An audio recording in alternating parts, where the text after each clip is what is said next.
It is 4 a.m. and we are on our way to Angkor Wat. So here we go.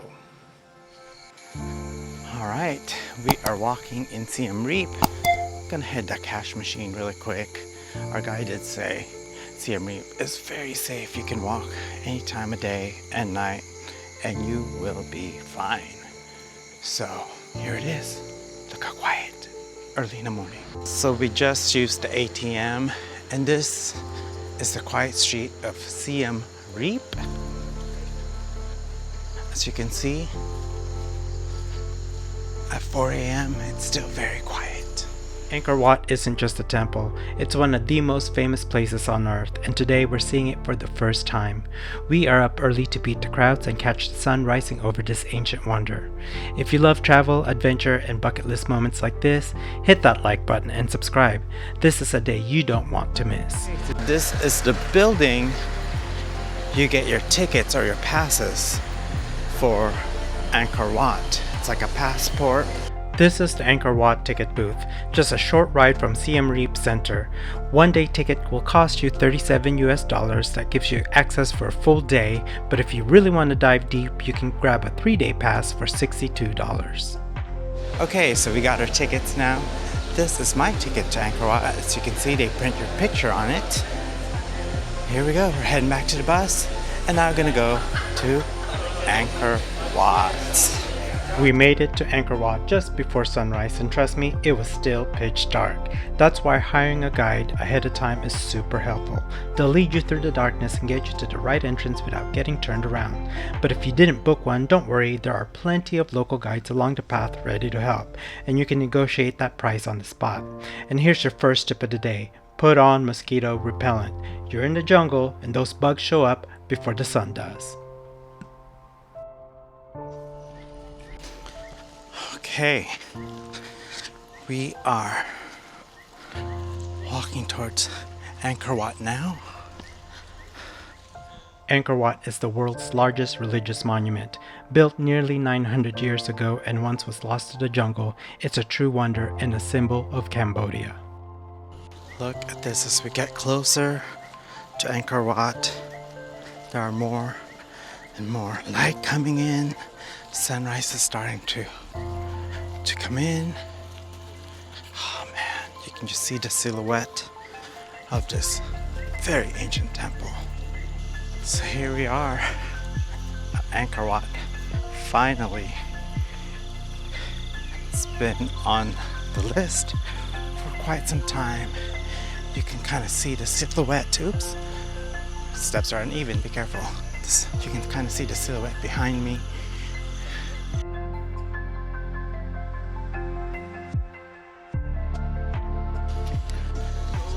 So because it's low season right now, there's not a lot of tourists. Probably, our guide was saying, probably 100, 200 during sunrise. But during the high season, like January, February, March, April, during high season, there could be up to 5,000 people here for the sunrise. But look, it's rainy season, the ground is wet, but certainly not raining right now. So if you'd like to take your chance, come during the rainy season, which starts in June, and kind of hope you get no rain like we are right now, and get very little people here at Angkor Wat. So right now we're going to what they call the pool, which is the moat right in front of Angkor Wat to see the sunrise, where we will capture the sun rising above this magnificent temple over there. Sunrise at Angkor Wat usually happens around 5:30 and 6 a.m.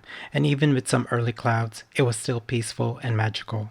There's a quiet energy as the light slowly fills the sky behind the ancient towers. And here's your next tip. This is a sacred site, so dress modestly, stay quiet, and be respectful while you explore. This spot by the reflecting pool is where everyone goes for that famous sunrise photo. When the light hits just right, the towers reflect perfectly in the water. It's a classic Angkor Wat shot you see in postcards. Even on a cloudy day, it's a stunning view. Here we are at Angkor Wat. Built in the 12th century, it's where the king lived. Imagine building the world's largest religious monument with no modern machines, no cranes, and no wheels.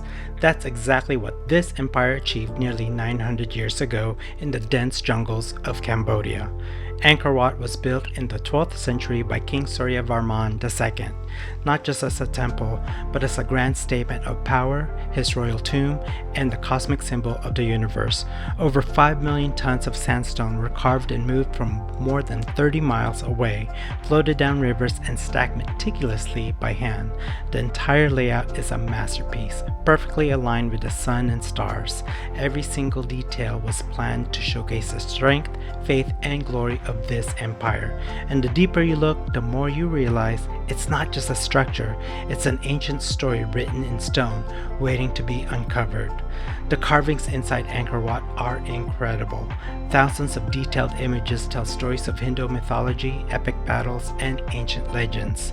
One of the longest carvings showed the churning of the ocean of milk, a tale of gods and demons fighting for immortality.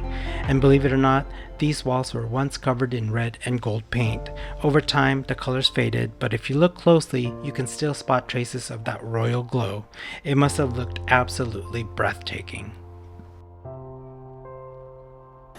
So all these carvings are carved by hand. They used to be gold when they first were built. Then the new king turned it red. That's why there's some red on there. But right now, when it's black and shiny, it's from people touching. So they don't actually allow you to touch it anymore because they're afraid that eventually it'll get rubbed off. So we want to make sure don't touch.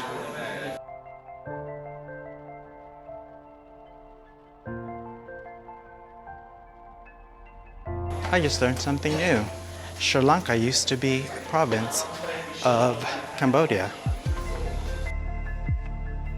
These walls stretched over 600 meters, carved with gods, demons, and legendary battles. You'll see over 1,800 Apsara dancers, each one unique. These weren't just art, they were spiritual guides meant to lead the king's soul to heaven. It's like walking through a 900-year-old ancient graphic novel written in stone. I mean, this place is just magical. Especially that it's low season, so there's not a lot of people.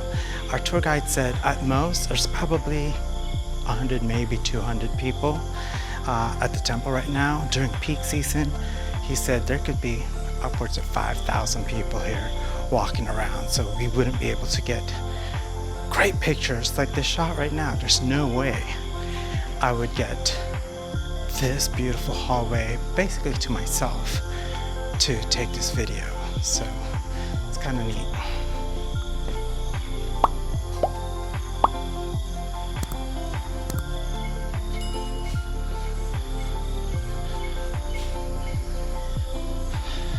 Pretty cool place. Look up and you'll see the ceilings of Angkor Wat aren't what they used to be. Once perfectly carved and painted, time, rain, and jungle heat have worn them down. You can still spot traces of design, but nature has slowly chipped away at the details, leaving behind a haunting beauty in the stone. So our guide was just telling us originally the ceiling was made of mahogany, but through the years and water, it kind of just eroded and the mahogany wood is no longer, but it used to be mahogany. The grounds of Angkor Wat are massive, surrounded by a huge moat and covering 400 acres. But what really grabs your attention are the tall, lotus-shaped towers rising from the center. The main tower represents Mount Meru, the sacred mountain at the center of the universe in Hindu belief. The surrounding towers symbolize the peaks around it. This entire temple was designed to be a spiritual map of the universe, built for gods, built for kings, and still standing after 900 years. All over Angkor Wat, you'll see carvings of apsaras, magical dancers from ancient Hindu stories. They were believed to live in the heavens and entertain the gods. Each one is carved with different poses, outfits, and jewelry. Over 1,800 of them. They weren't just decorations, they symbolize beauty, grace, and the connection between heaven and earth.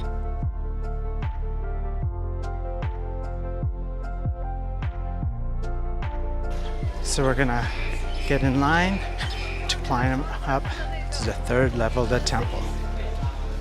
It's a lucky day because yesterday it was closed because they were praying up there. Okay, so we are going to go up to the third level. It's called Bakan. It is translated close to heaven. So that's where the king would pray and everyone would pray. These steps are steep. Oh my goodness. Let's get some photos though. These steps are no joke. So climbing down, that's gonna be a challenge. Look at this. Look at that. Whew. Lord have mercy. So this is what's on top. We've made it to the third level of Angkor Wat, also known as the Bakan. This was the holiest part of the temple, and only the king and high priest were allowed up here. The steep stairs we pass are meant to show how hard it is to reach the heavens. This was as close to gods as anyone could get. Can you believe this temple was built in the 12th century? It's amazing. Up here, the king didn't just pray. This is where important rituals were held to connect with the gods and bless the kingdom. Priests would light incense, chant prayers, and make offerings in hopes of peace, power, and good harvest. This level is like a bridge between heaven and earth, where only the most powerful could stand. From the top, the view is unreal. You can see the entire temple grounds, the wide moat, and the jungle stretching out for miles. It's peaceful, quiet, and powerful. Standing here, it's easy to imagine what it felt like to be king, looking out over his empire from the most sacred spot in the kingdom. This place is just magnificent.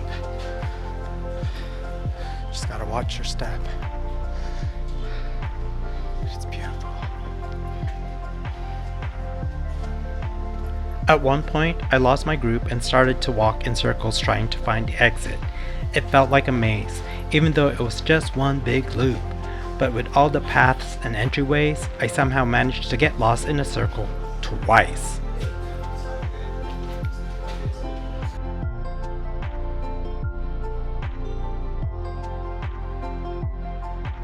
This temple is so cool. I don't know why I waited so long to come here, but I'm glad I'm here now. I mean, look at this place.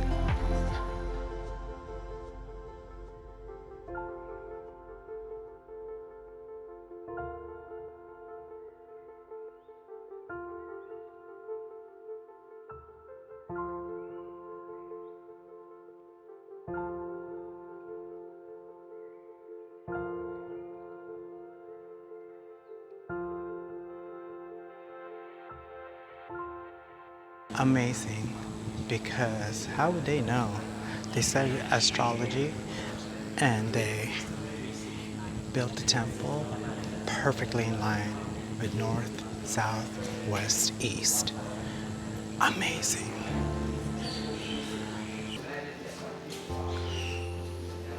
It's a beautiful temple, but my gosh, it is hot.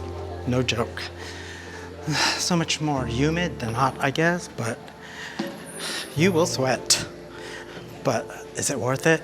Absolutely, 1,000% worth it. That's Angkor Wat, everyone.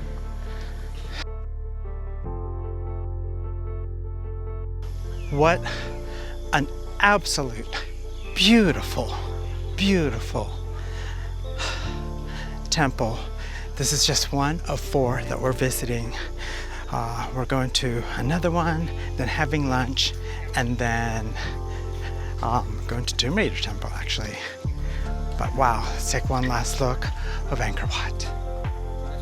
Thanks for sticking with me this far. Angkor Wat is incredible, right? But this video is already so packed, so part 2 of our temple tour is coming up next. Don't forget to like, subscribe, and drop in a comment. Would you wake up at 3 a.m. to see this place? I want to know. There goes Angkor Wat. It's beautiful. It's awesome. Glad we came. Now we're on to the next one. But Angkor Wat is the main temple here in Cambodia. So this is Bayon Temple. This temple's actually built before Angkor Wat.